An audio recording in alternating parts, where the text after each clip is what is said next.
Subscribe to our channel by clicking the subscribe button. Click the bell button and enjoy the latest uploads from our channel. Question number 2.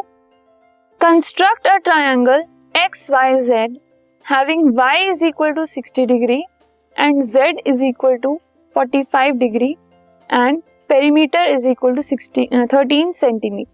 ठीक है, एक triangle बनाना है आपको XYZ जिसमें दो angles आपको given है, एंगल y 60 डिग्री और एंगल z 45 डिग्री, और ट्रायंगल का पेरीमीटर आपको गिवन है 13 सेंटीमीटर. ठीक है, सो लेट अस बिगिन.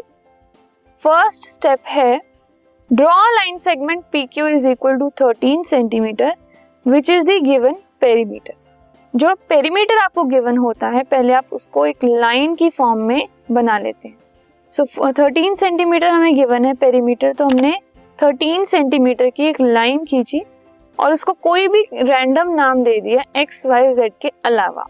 सो XYZ को छोड़कर हमने नाम दिया है PQ, आप कोई भी और नाम दे सकते हैं. ठीक है, सो PQ एक लाइन सेगमेंट आ गया हमारे पास जिसकी मेजरमेंट है 13 सेंटीमीटर. नेक्स्ट स्टेप है construct angle RPQ is equal to 60 degree and angle SQP which is equal to 45 degree. दो एंगल बनाओगे आप, एक P पर और एक Q पर. P पे बनेगा 60 डिग्री, सो P पर पहले बनाइए एंगल RPQ. ठीक है, तो एक एंगल जो हमें दिया हुआ था Y, उसके जैसा हमने एंगल बना लिया RPQ P पर, और एक एंगल जो हमें दिया है एंगल Z 45 डिग्री, वो हम SQP पर बना लेंगे 45 डिग्री, जैसे हमने एंगल्स बनाने सीखे हैं उसी तरीके से. तो अब दो एंगल्स हमारे पास आ गए, P 60 एंड Q 45 डिग्री. अब नेक्स्ट स्टेप है construct bisectors of angle RPQ and angle SQP intersecting at X. अब आपको क्या करना है, RPQ और SQP इन दोनों एंगल्स के एंगल बाइसेक्टर बनाने हैं, और जहां पर वो इंटरसेक्ट करेंगे उस पॉइंट को आपने पॉइंट X का नाम देना है.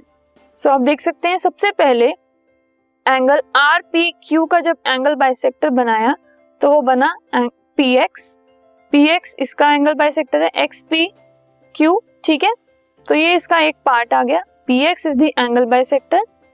अब SQP के अंदर आपको एक एंगल बाइसेक्टर बनाना था इसका, तो वो बन गया QX. ठीक है, क्योंकि X पर इंटरसेक्ट कर रहे हैं. नेक्स्ट स्टेप है draw perpendicular bisectors AB of PX intersecting PQ at Y and CD of QX intersecting PQ at E. अब जो दो एंगल बाइसेक्टर्स हमने बनाए हैं PX और QX, उनके परपेंडिकुलर बाइसेक्टर्स बनाएंगे हम. ठीक है, और उनको उतना लंबा बनाएंगे कि वो दोनों PQ को कट करें. ठीक है, तो जो हमने PX का परपेंडिकुलर बाइसेक्टर बनाया उसको नाम दिया AB, और जहां पर उसने PQ को इंटरसेक्ट किया उस पॉइंट को नाम दिया Y. और फिर हमने QX का परपेंडिकुलर बनाया जिसको हमने परपेंडिकुलर बाइसेक्टर बनाया जिसको हमने नाम दिया CD, और जहां पर उसने PQ को इंटरसेक्ट किया उस पॉइंट को हमने नाम दिया Z. अब लास्ट स्टेप है join XY and XZ. Scale and pencil use करके स्ट्रेट लाइन से आपको X और Y को ज्वाइन करना है और X और Z को ज्वाइन करना है. अब ये XYZ जो ट्रायंगल बनकर आया है, this is the required triangle.